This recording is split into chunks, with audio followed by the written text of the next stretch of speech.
All right, are we here for sentencing? I believe so, Judge. We had reset it for a couple weeks for sentencing only. I didn't know if that meant there would be a TAP evaluation or not, but apparently not. So, Well, on this case, it would be, I think you all, both parties agreed to provide the court with a ICTC. oh, well, I guess that would be the state because I certainly don't have access to that. Yeah. Because I believe the state is silent. Correct. If I'm not mistaken, Judge, your history is some misdemeanors.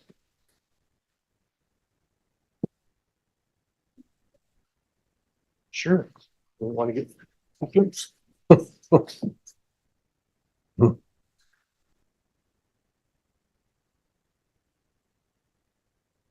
All right, court is calling 2024 CR 5145, State of Texas versus Missy Anna Torres. Could I have parties announced for the record for the state? Defense? I'm sorry, Robert Burns for Miss Torres. And are you Miss Torres? All right, you need to speak up so the court reporter can hear. All right, we're here for sentencing today. According to the plea bargain agreement, she pled no contest to count 2 of the indictment. She applied for deferred adjudication. The state is proceeding only on count 2 according to the plea bargain agreement. Punishment is to be assessed at 6 years in the prison, and the state is silent on the defendant's application. The court requested that the defendant's criminal history be provided to the court. There were no objections to the court receiving that from the state. Is that correct? Correct. And any objections to the court reviewing that? No, Judge, of course not.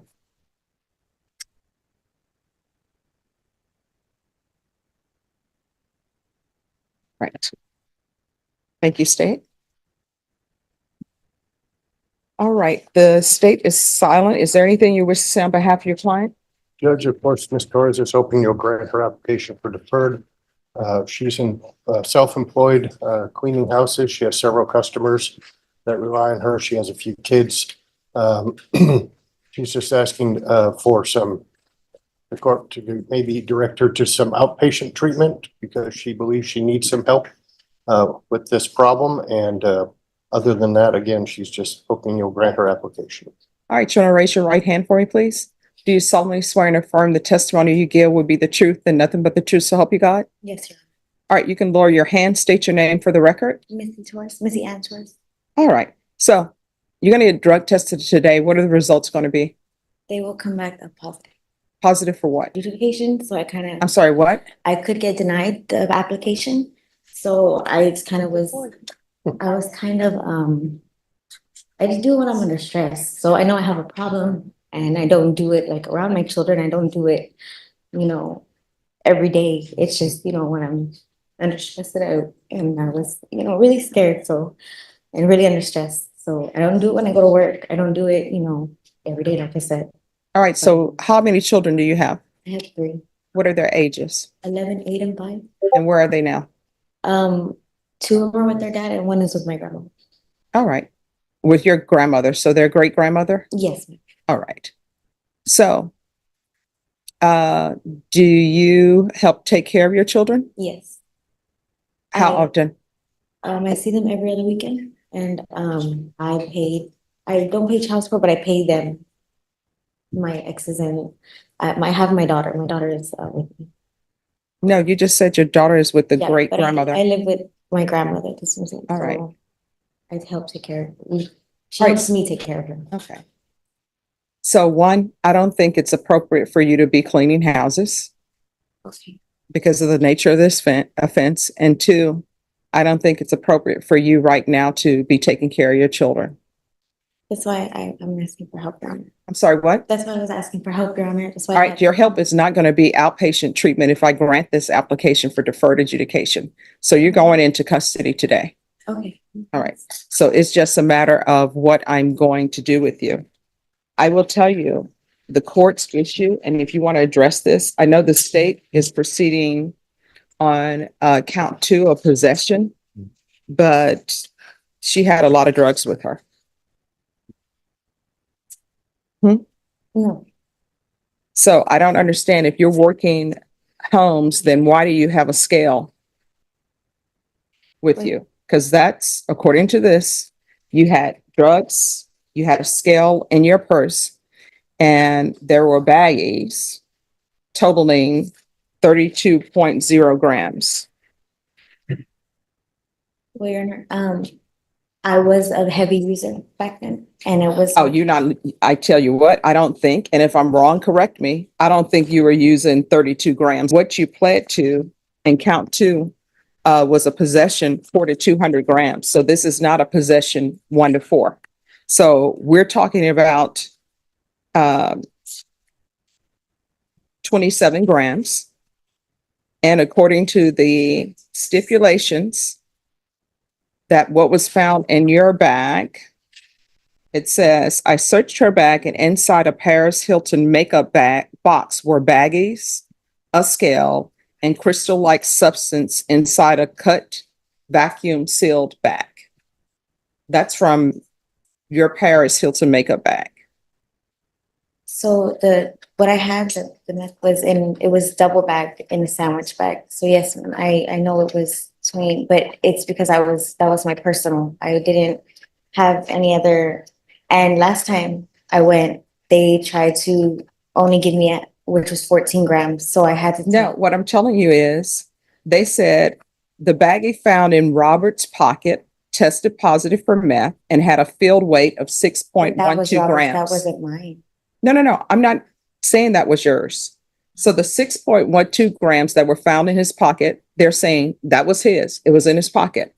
But the baggie, which was found in Missy's purse, tested positive for meth and had a field weight of 32.09 grams. Now, mind you, what they do in the field, I already know that testing drugs in the field are not legal for court. So I'm not considering the weight and what they said in the field. I'm considering what has been given to me for laboratory reports. So this was the professionals testing it, not a presumptive.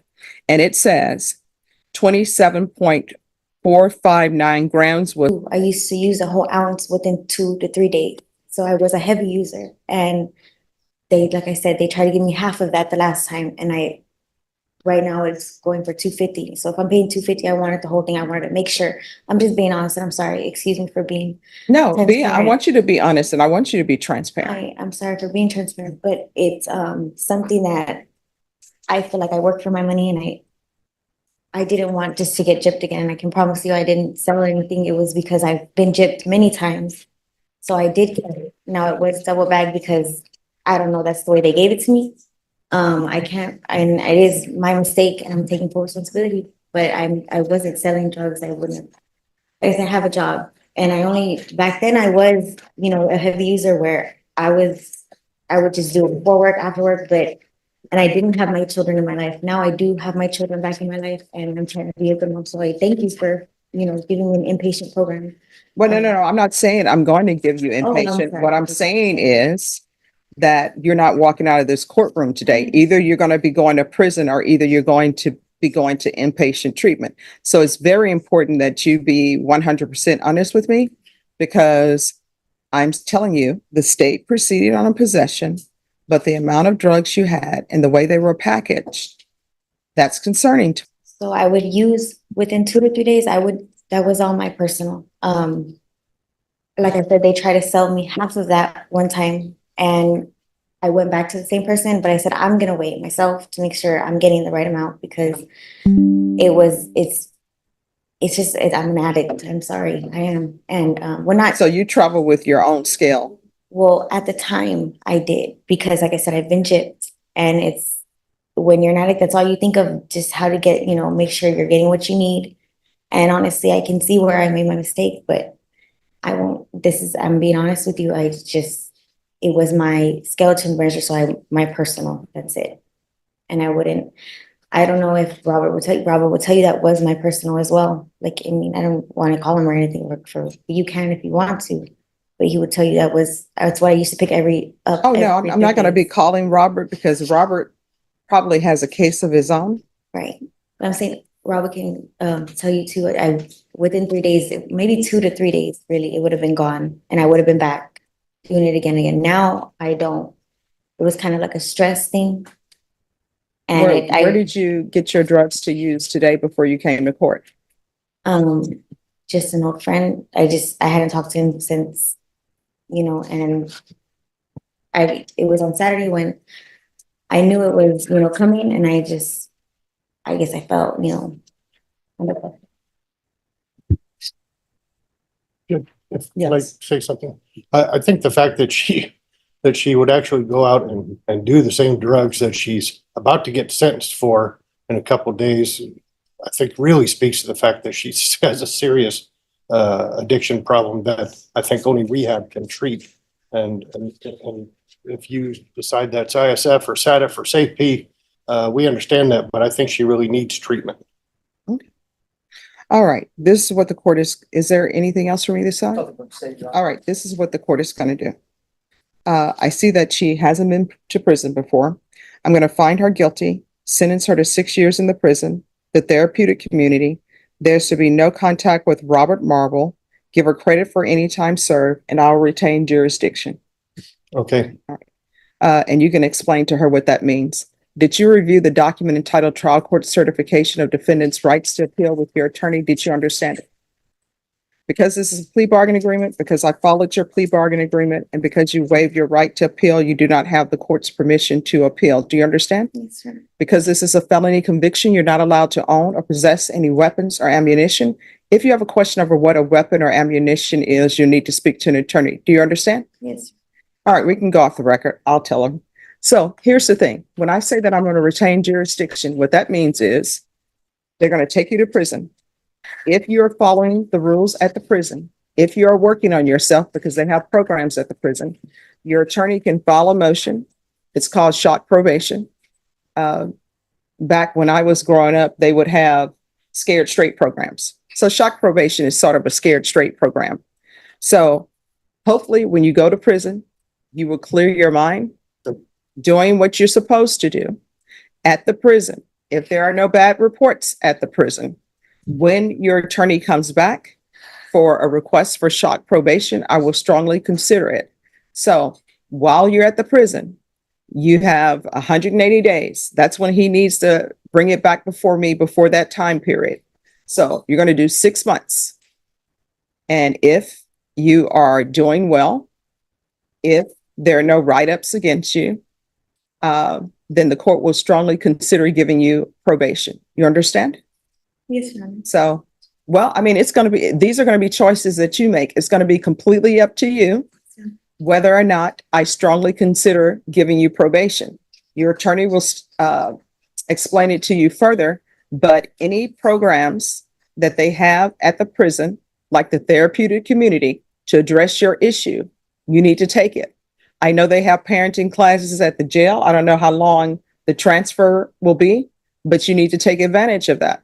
When you see people come before me and they've gone to anger management class, they've done parenting classes, they've availed themselves of everything at the jail and everything at the prison, that is what you need to do. You need to immediately sign up for it. If for some reason there's overcrowding and they don't give it to you, it would be better for you to have signed up for it than to just throw up your hands and say, I'm not trying. Do you understand? Yes. And next time, if you have a case before any judge, don't use before coming to court. You understand? But I do appreciate your honesty, but you're going to have to get your life in order. Otherwise, children is going to be without their mom. You understand? All right. Good luck to you. You're welcome. Thank you.